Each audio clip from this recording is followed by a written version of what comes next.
오늘 함께 은혜 나눌 하나님의 말씀은 이사야 51장 12절부터 16절까지입니다.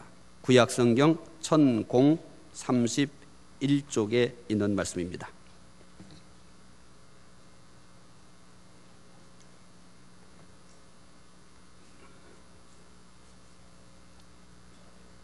이사야 51장 12절부터 16절까지입니다. 구약성경 1031쪽에 있는 말씀입니다.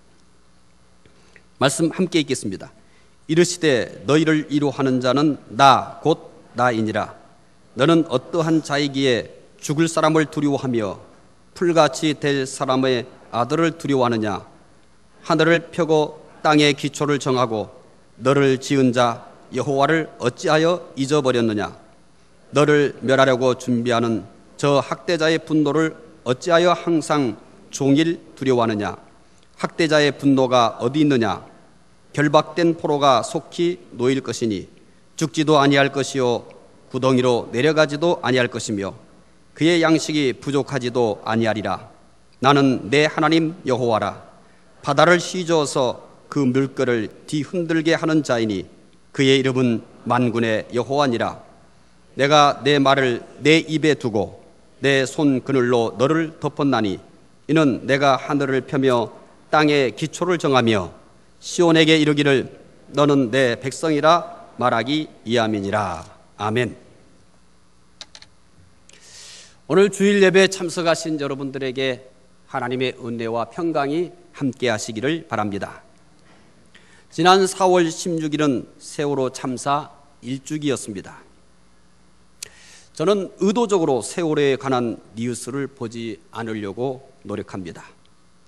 제 마음은 슬픔을 넘어 자꾸 분노가 치밀어 오르기 때문입니다. 특히 저의 둘째 아이가 참사를 당한 아이들과 동갑이어서 더욱 그렇습니다. 그런데 갑자기 독일의 산문작가인 안톤 슈낙이 쓴 우리를 슬프게 하는 것들이 생각이 났습니다. 울음 우는 아이들은 우리를 슬프게 한다.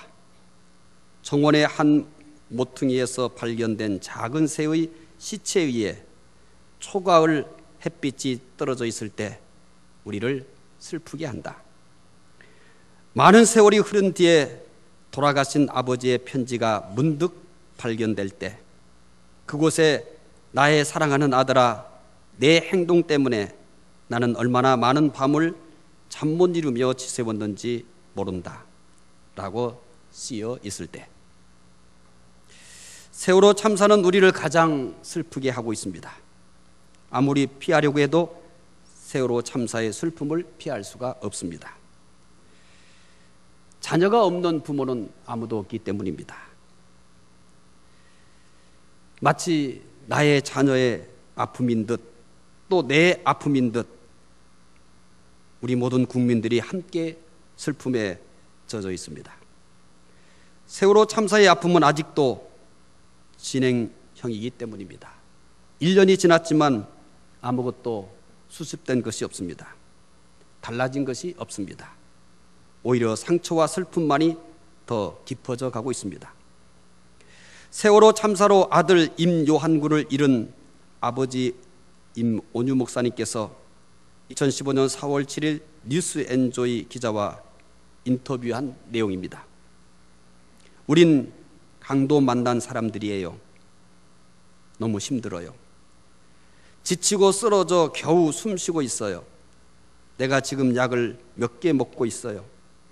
지금까지 병원에 한 번도 안 다닌 사람인데 몸이 항상 피곤하고 잠도 설치고 신경 쓰니까 소화도 잘 안 되고, 예수님은 내 이웃을 내 몸과 같이 사랑하라고 하셨는데 오늘도 하늘공원에 있는 내 아들 보러 가서 많이 울다 왔어요. 시간 되는 대로 가서 기도해요.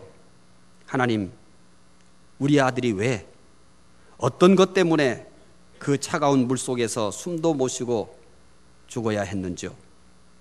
너무 가슴이 아프고 먹먹하고 괴롭고 힘들어요. 하나님한테 억울한 건 없어요.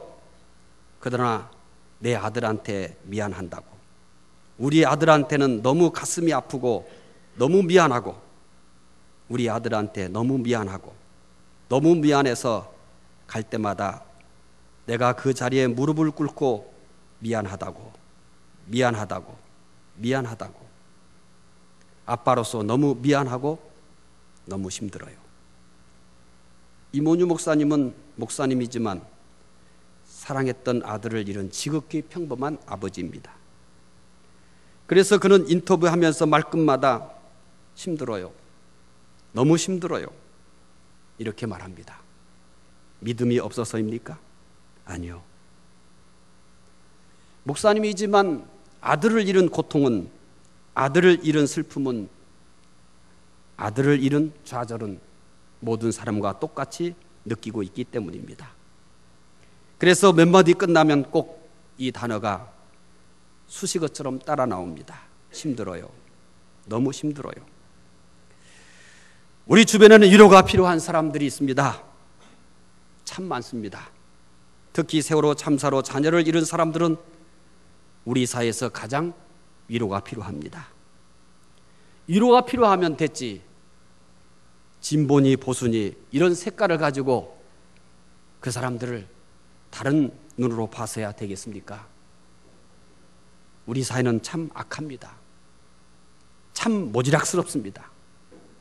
어떤 사건도 자꾸 색깔을 가지고 보려고 하고 자기 성향을 가지고 보려고 하는 정말 악한 세상입니다. 그냥 봤으면 합니다. 내가 아들을 잃은 것처럼, 내가 딸을 잃은 것처럼 그냥 그 사람들을 그렇게 봤으면 좋겠어요.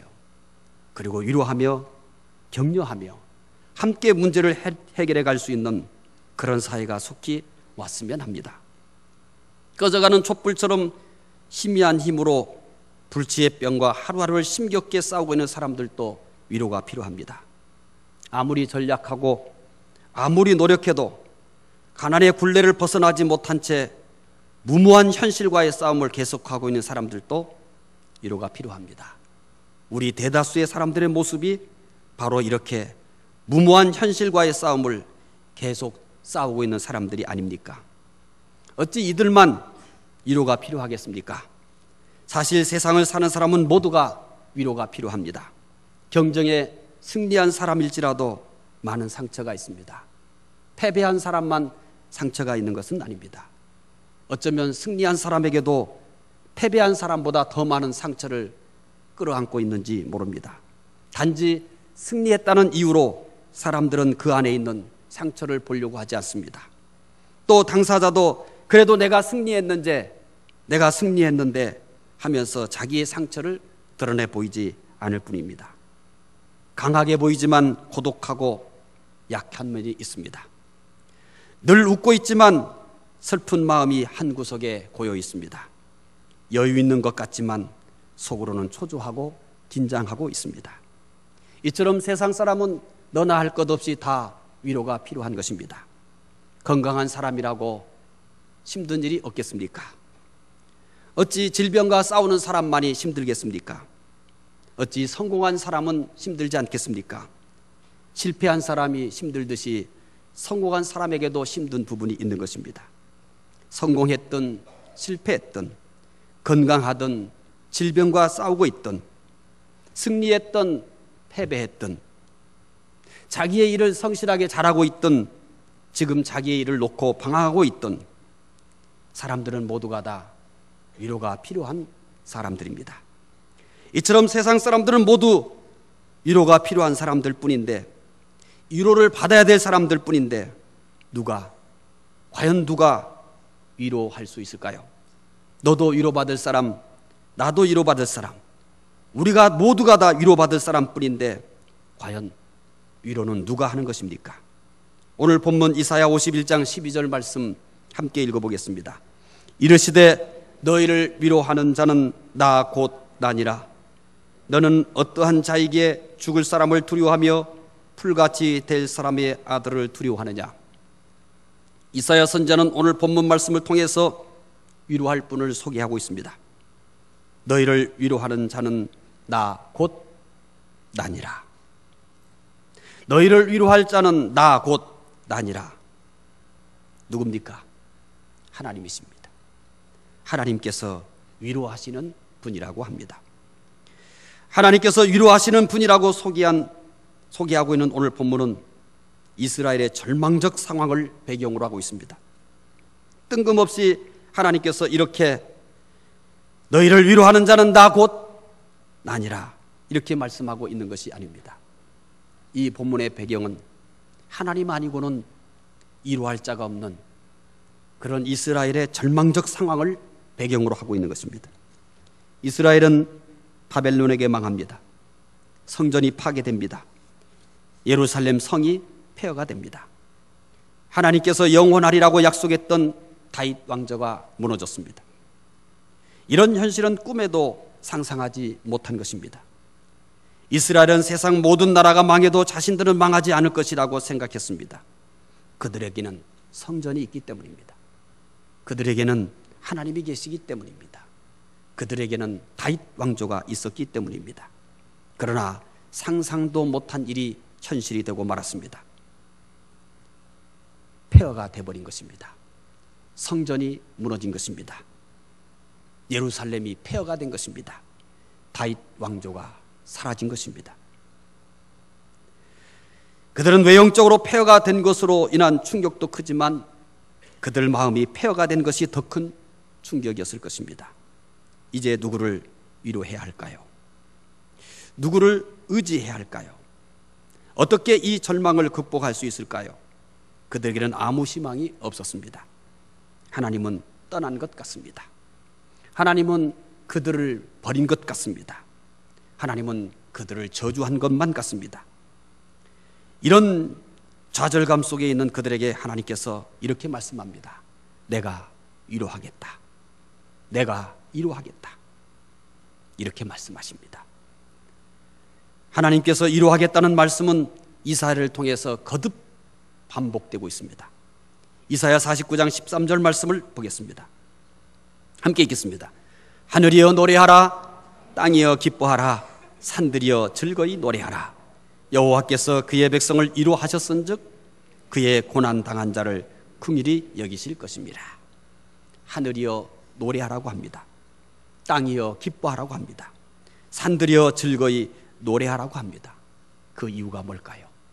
그 이유는 하나입니다. 하나님께서 그의 백성들을 위로하셨기 때문이라고 합니다. 이사야 52장 9절에서도 역시 마찬가지입니다. 함께 읽어보겠습니다. 너 예루살렘의 황폐한 것들아 기쁜 소리를 내어 함께 노래할지어다. 이는 여호와께서 그의 백성을 위로하셨고 예루살렘을 구속하셨습니다. 아멘. 이 말씀이 어떻게 시작되고 있는지 혹시라도 기억하셨습니까? 너 예루살렘의 황폐한 것들아 기쁜 소리를 내어 함께 노래할지어다. 이것만큼 모순된 게 어디 있습니까? 너 예루살렘의 황폐한 것들아. 이것이 예루살렘의 실상입니다. 그들의 실상은 황폐해졌습니다. 그런데 그들에게 뭐라고 얘기해요? 기쁜 소리를 내어 노래할지어다라고 말합니다. 이게 어떻게 가능할까요? 이렇게 모순된 이야기가 될까요? 이렇게 무모한 요구를 하는 것이 도대체 무엇입니까? 예루살렘이 황폐하게 되었어요. 그런데 어떻게 기쁜 소리를 내어 노래한다는 얘기입니까? 그런데 그렇게 주모합니다. 너 예루살렘의 황폐한 것들아 기쁜 소리를 내어 함께 노래하자. 이유는 하나입니다. 그 이유가 뭘까요? 여호와께서 그의 백성을 위로하셨고 라고 말합니다. 하나님이 위로하시기 때문이라고 합니다. 이사야 57장 18절 말씀 또 역시 하나님이 위로의 하나님이라는 것을 밝힙니다. 읽어보겠습니다. 내가 그의 길을 보았은즉 그를 고쳐줄 것이라. 그를 인도하여 그와 그를 슬퍼하는 자들에게 위로를 다시 얻게 하리라. 아멘. 그와 그를 슬퍼하는 자들에게 위로를 다시 얻게 하리라 라고 말을 합니다. 이사야 61장 2절에서도 역시 마찬가지입니다. 함께 읽겠습니다. 여호와의 은혜의 해와 우리 하나님의 보복의 날을 선포하여 모든 슬픈 자를 위로하되. 이사야는 이처럼 계속해서 하나님을 위로하시는 하나님이라고 소개합니다. 모든 슬픈 자를 위로한다고 말합니다. 하나님은 절망밖에 없는 이스라엘에게 위로하겠다고 합니다. 그것도 한번 위로하겠다 하고 끝난 것이 아니라 계속 거듭거듭 위로하겠다고 합니다. 하나님께서 이렇게 위로하겠다고 반복하시는 것은 반드시 위로하겠다는 하나님의 의지의 표현인 것입니다. 하나님의 위로는 이스라엘에게만 약속하신 것은 아닙니다. 고린도후서 1장 3절 말씀 보겠습니다. 함께 읽겠습니다. 찬송하리로다. 그는 우리 주 예수 그리스도의 하나님이시요 자비의 아버지시요 모든 위로의 하나님이십니다. 찬송하자고 합니다. 고린도 교회 성도들을 향해서 찬송하자고 합니다. 왜요? 그는 우리 주 예수 그리스도의 하나님이시요 자비의 아버지시요 모든 위로의 하나님이시라고 말합니다. 이스라엘 백성들을 위로하신 하나님은 오늘 우리도 위로하시는 하나님이십니다. 헬라어로 위로라는 것은 곁에 있다라는 뜻입니다. 곁에 있다. 하나님께서 항상 우리 곁에 있다는 것입니다. 하나님은 우리를 절대 떠나지 않습니다. 세상 끝날까지 우리와 함께 하십니다. 하나님은 저 하늘에서 우리를 위로하신다는 게 아닙니다. 우리 곁에서 위로하신다고 말합니다. 예수 그리스도께서 우리와 똑같은 인간으로 세상에 오실 때 그를 소개할 때 어떻게 했습니까? 임마누엘이라고 합니다. 우리와 함께 하신다는 얘기입니다. 또한 그리스도께서 부활하신 후 승천하실 때도 제자들에게 남겨둔 말씀이 있습니다. 내가 세상 끝날까지 너희와 항상 함께 있으리라. 하나님은 우리 곁에서 위로하십니다. 오늘도 우리 곁에 오셔서 위로하실 하나님을 환영하시기 바랍니다. 그리고 그 하나님의 위로를 받으시는 여러분 되시기를 바랍니다. 하나님은 우리의 실수를 아십니다. 구태여 나는 아무런 실수도 없는 것처럼, 나는 아무런 실수도 하지 않고 사는 사람처럼 그렇게 여러분 억지로 나를 위장하거나 꾸밀 필요가 없습니다. 하나님은 나의 모든 실수를 아십니다. 우리의 절망을 아십니다. 절망하고 있는데 마치 꿈밖에 없는 것처럼 그렇게 여러분 우리가 위장할 필요도 없습니다. 내가 절망하고 있는 것도 아십니다. 우리의 분노를 아십니다. 우리 안에 꾹꾹 눌러놓고 나는 마치 모든 사람을 사랑하는 것처럼, 나는 마치 온유한 사람인 것처럼, 나는 마치 포용력이 넓은 사람처럼 그렇게 꾸밀 필요도 없습니다. 우리가 분노하고 있는 것도 아십니다. 무엇 때문에 분노하고 있는지 다 알고 계십니다. 우리의 고독을 압니다. 아무리 우리가 웃고 많은 사람들을 만나도 여전히 고독이라는 것을 떨쳐버리지 못합니다. 고독하지 않은 것처럼, 고독과 나는 아무런 상관이 없는 것처럼 그렇게 여러분 호들갑을 떨 필요도 없습니다. 다 아십니다. 내가 얼마나 고독하는지, 내가 얼마나 고독에 떨고 있는지 그분은 아십니다. 우리의 슬픔도 아십니다. 나는 항상 기쁨밖에 없는 것처럼 언제나 얼굴에 미소를 띠지만 그 미소 뒤에는 너무나 깊은 슬픔이 있다는 것도 그분은 아십니다. 우리의 두려움을 압니다. 두려움에는 나와 상관이 없는 것처럼, 나는 대단한 용기와 담대함을 가지고 있는 것처럼 그렇게 힘을 줘보지만 여전히 그 뒤에는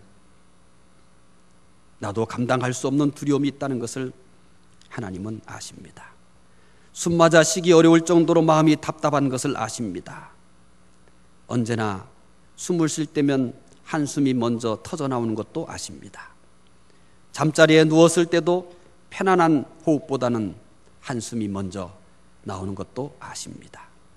마음을 추스릴 수 없을 정도로 상한 것도 아십니다. 기도하고 싶지만, 기도해야 된다는 것을 알지만 기도가 나오지를 않습니다. 그저 주님만 부릅니다. 하나님은 기도할 힘마저 없는 것도 아십니다. 우리의 모든 것을 아십니다. 우리를 다 아시는 하나님께서 위로하십니다. 괜찮다고 위로하십니다. 다 안다고 위로하십니다. 내가 회복시킬 것이라고 위로하십니다. 내가 도울 것이라고 위로하십니다. 하나님은 어떻게 우리를 위로할까요? 이사야 66장 13절에 하나님이 우리를 어떻게 위로하는지 소개하고 있습니다. 함께 읽어보겠습니다. 어머니가 자식을 위로할 같이 내가 너희를 위로할 것인즉 너희가 예루살렘에서 위로를 받으리니. 아멘. 저는 이 말씀을 한없이 되뇌었습니다. 그저 은혜일 뿐입니다. 그저 감사할 뿐입니다. 어머니가 자식을 위로함 같이 내가 너희를 위로할 것인즉. 하나님은 우리를 어떻게 위로한다고 합니까? 어머니가 자식을 위로하는 것 같이 위로한다 라고 말합니다. 어머니가 자식을 어떻게 위로합니까? 어머니는 자식을 품에 꼭 안아서 위로합니다. 울고 있는 아이를 남보듯이 그렇게 멀리서 보며 울지 말라고 하지 않습니다. 아이가 오지 않으면 엄마가 달려가서 그 아이를 품에 안아 위로합니다. 어머니는 자식을 품에 안아서 위로합니다. 눈물을 닦아주며 위로합니다. 때로는 함께 울면서 위로합니다. 그 정도가 아니죠. 대신 고통을 타면서까지 위로합니다. 어머니는 이렇게 말하며 위로합니다. 누가 뭐라고 해도 너는 내 아들이야. 누가 뭐라고 해도 너는 내 딸이야. 내 아들이야. 내 딸이야. 무슨 일이 있어도 너는 내 아들이야. 무슨 일이 있어도 너는 내 딸이야. 너는 내 생명보다 귀해. 괜찮아. 내가 있지 않니? 어머니는 이렇게 우리를 위로합니다. 하나님께서 어머니처럼 위로합니다. 나를 향해서, 오늘 그분 앞에 나와 있는 여러분을 향해서 누가 뭐라고 해도 너는 내 아들이야. 누가 뭐라고 해도 너는 내 딸이야. 하나님은 이렇게 나를 위로하고 계십니다. 무슨 일이 있어도 너는 내 아들이야. 무슨 일이 있어도 너는 내 딸이야. 너는 내 생명보다 귀해. 괜찮아. 내가 있지 않니? 하나님은 이렇게 위로합니다. 하나님은 정말로 자기의 외아들을 이 세상에 보내셨지 않았습니까?